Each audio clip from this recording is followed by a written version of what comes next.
Hello दोस्तों, नमस्कार। आप सभी दोस्तों का आपके अपने चैनल मैथ्स इन ईजीवे में आपका स्वागत है।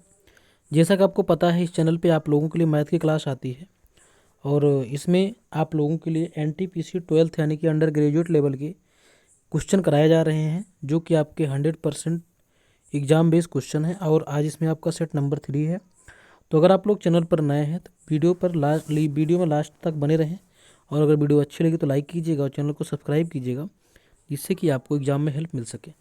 तो चलिए हम देर न करते हुए वीडियो की स्टार्ट करते हैं। और मैं आपको बता दूं, ये सब आपकी PYQ बेसिक क्वेश्चन है, यहाँ से एक भी आपका कोई क्वेश्चन बाहर से नहीं है। एक वृक्ष की परछाई 8√3 मीटर थी।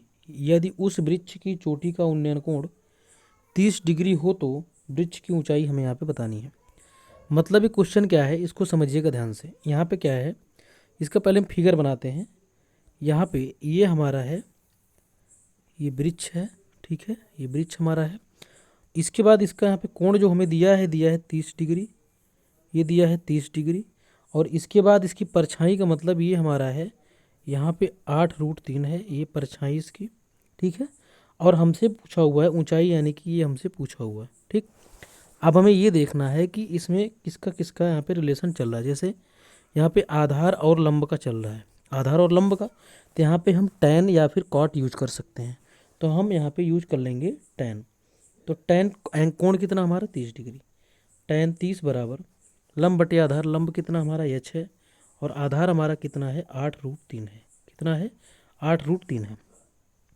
अब tan 30 की वैल्यू हमारी होती है 1/√3। क्या होती है 1/√3 और बराबर हमारा h बटे में 8√3, ये बन जाएगा, ठीक है। अब इसको यहाँ पे हम सॉल्व करेंगे तो कंडीशन क्या बनेगी, √3 से √3 कैंसिल और 8 1 के 8 h, मतलब कि h की वैल्यू हमारे यहाँ पे आ गई 8 मीटर। कितना आ गई 8 मीटर, यानी कि इस पेड़ की ऊंचाई जो है कितना है 8 मीटर यहाँ से हो जाएगी। इसी के साथ हम आगे चलते हैं।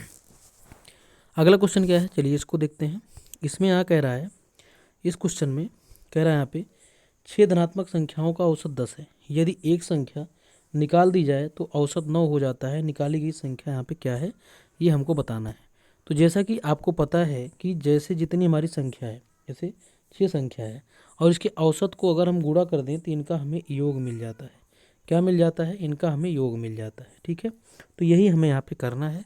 अब कैसे करना, चलिए मैं आपको इसको बताता हूँ। जैसे यहाँ पर 6 धनात्मक संख्याओं का औसत 10 है, तो 6 से 10 को गुणा करेंगे तो हमारा 60 आ जाएगा।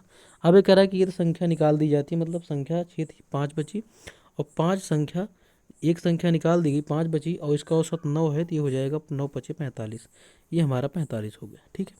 अब यहाँ पर क्या कह रहा है कि एक ही संख्या है, दोनों के बीच का अंतर कितने का है, यहाँ पे 15 का अंतर है। तो यही हमारी जो हो जाएगी, ये निकाली गई संख्या हमारी कितना हो जाएगी 15 हो जाएगी। कितना हो जाएगी 15 हो जाएगी। इसी के साथ हम आगे चलते हैं। अगला क्वेश्चन क्या है, चलिए इसको देखते हैं। इसमें कह रहा है, कंचन ने 153 कुर्सियाँ बेची और उसे 78 कुर्सियों के विक्रय मूल्य के बराबर लाभ हुआ। उसका लाभ प्रतिशत यहाँ पे बताना हमको कितना है, ठीक है। अब यहाँ पे समझिएगा, लाभ प्रतिशत निकलता कैसे है, फार्मूला क्या होता है इसका, पहले मैं आपको इसका फार्मूला बता दूं कि लाभ प्रतिशत का फार्मूला यहाँ पे क्या होता है। तो चलिए हम देखते हैं कि हमारा लाभ प्रतिशत का फार्मूला यहाँ पे क्या है, ठीक है। तो लाभ प्रतिशत का फार्मूला हमारा क्या होगा, लाभ गुणे में 100 और बटे में होता है क्रय मूल्य। क्या होता है, क्रय मूल्य होता है। ये हमारा होता है लाभ प्रतिशत का फार्मूला, ठीक है। अब करना कैसे, चलिए इसको मैं आपको बताता हूँ। जैसे यहाँ पे 153 कुर्सियाँ बेच, मान लीजिए हम 153 को, इसका हम मान लेते हैं SP, यानी कि विक्रय मूल्य। विक्रय मूल्य हमारा हो गया 153, ठीक है। 78 कुर्सियों के बराबर इसको मूल्य का लाभ होता है, तो यहाँ पे हमारा इसका लाभ का मतलब हो जाएगा प्रॉफिट। प्रॉफिट कितना हो रहा है इसको, हम यहाँ पे 78 वही ले लिए, ठीक है।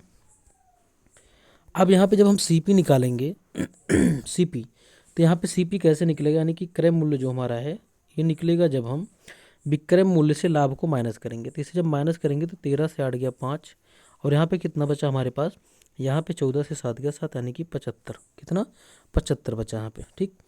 अब इसको हम जब लाभ प्रतिशत निकालेंगे तो लाभ हमारा कितना 78 है, ये हो गया, गुणे में 100 और बटे में हमारे पास CP यानी कि क्रय मूल्य, ये हो गया हमारा क्रय मूल्य।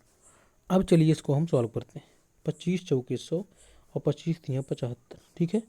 3 दूनी 6, 3 छक्के 18, ये हो गया 26 गुणे में 4। कितना हो गया? ये हो गया हमारा 26 और गुणे में 4। इसको यहाँ पे हम लिखते हैं 26 गुणे में 4। ये हो जाएगा 4 छंगे 24 और 4 दूनी 8 तो 10, मतलब कि 104 हमारा इस क्वेश्चन का बिल्कुल राइट आंसर हो जाएगा। कितना? 104% का उसको यहाँ पे लाभ हो रहा है। इसी के साथ हम आगे चलते हैं। अगला क्वेश्चन क्या है, आइए इसको देखते हैं। इसमें कह रहा है यदि अंकित मूल्य पर 26% की छूट देने के बाद 5 ब्लूटूथ उपकरणों का विक्रय मूल्य 14,430 है तो एक उपकरण का अंकित मूल्य यहाँ पे ज्ञात करना है। ठीक है, मतलब समझिएगा ध्यान से, ये अंकित मूल्य पर 26% की छूट देता है। कितने की? 26% की छूट देता है। तो अगर यहाँ समझिए ध्यान से, तो हमसे एक उपकरण का अंकित मूल्य यहाँ पे पूछा हुआ है।